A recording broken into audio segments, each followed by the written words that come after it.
This is a sober living, so technically there is no medical provided. I interview each and every person that comes through. I try to get as much background from the individual himself, as much background from any family member or significant other, so I can get a full picture. Because everybody is completely unique and different. So the more I know about them coming in, the more I can kind of anticipate mood changes, certain behaviors, certain attitudes. I would like to have explanations as to what they might be up against inside themselves. So I don't.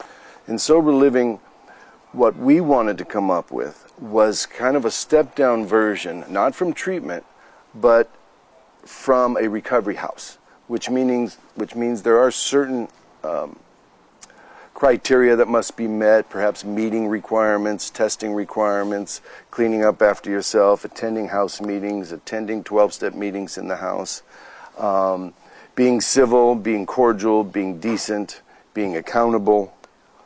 And that was new at the time. We provide the environment of understanding first, of compassionate, of encouragement.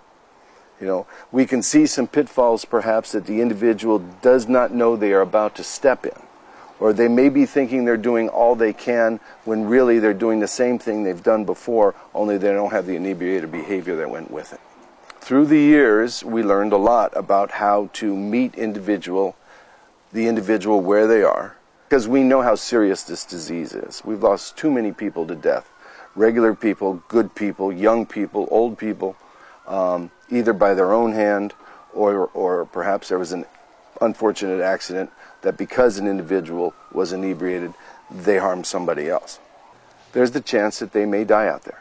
Most of the deaths that we have incurred here, and they are numerous, none on the property, but we hear.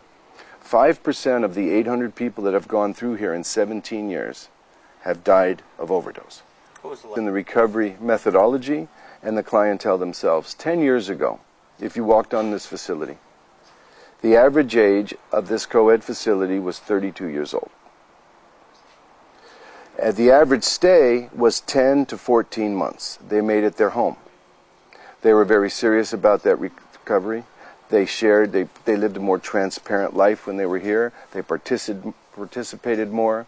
They had more to lose. They felt that the timer on their party days, if you will, was up, and they needed to take life more serious before they were out of time.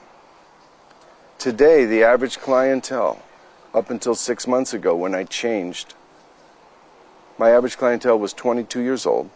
They wanted to be out of here in a month. The parents were willing to, they were controlling their parents, and they were controlling what they were going to do and what rewards they were going to get for being here. Hence, I have to tell you the failure rate was about 98%. They did not stay sober. And as soon as they left, they did not stay sober. And there's a couple reasons for that. Number one is the cost of treatment has gone up exponentially. The amount that insurance will cover has gone down in an equal amount.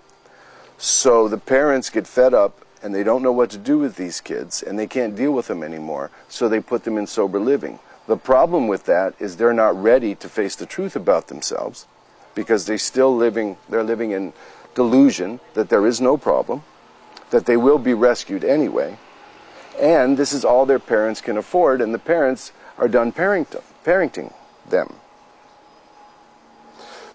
So what we have done is we decided to go male only, 25 years and up, and build a real community of camaraderie, brotherhood, like-minded individuals that can support each other, because gender-specific does have its advantages.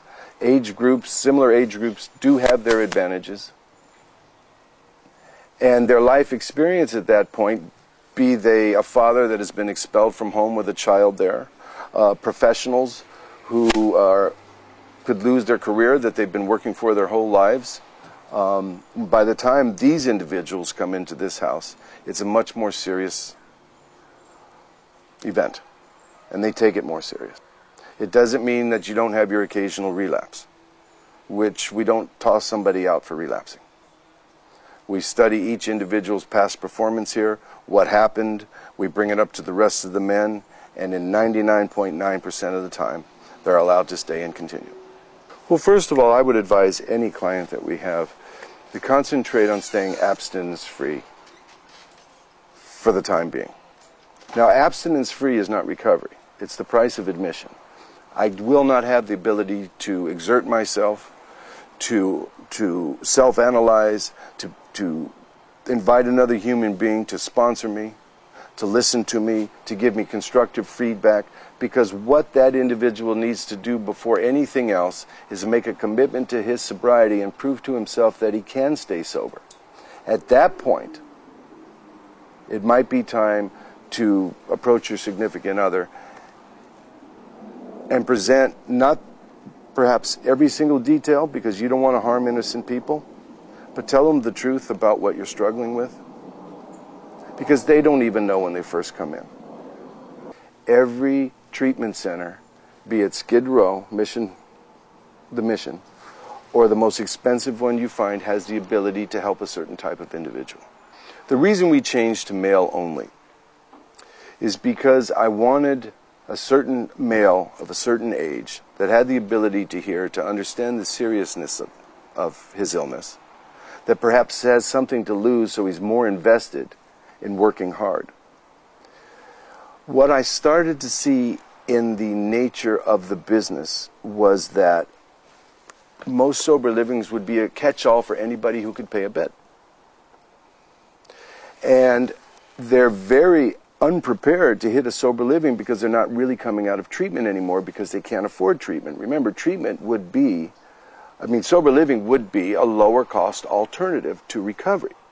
Many people realize they have a problem, go to Alcoholics Anonymous, live at home, and continue to work. The type of people we get realize they have a problem.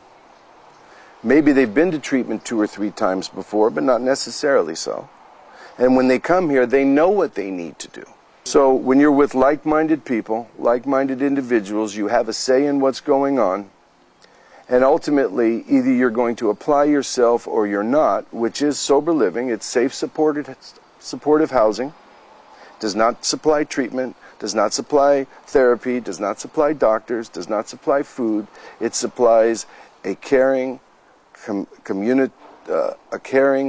compassionate community of like-minded men. I have one other man with me.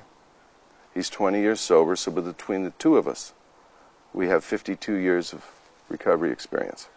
We have 5 houses, a total of 15 men maximum.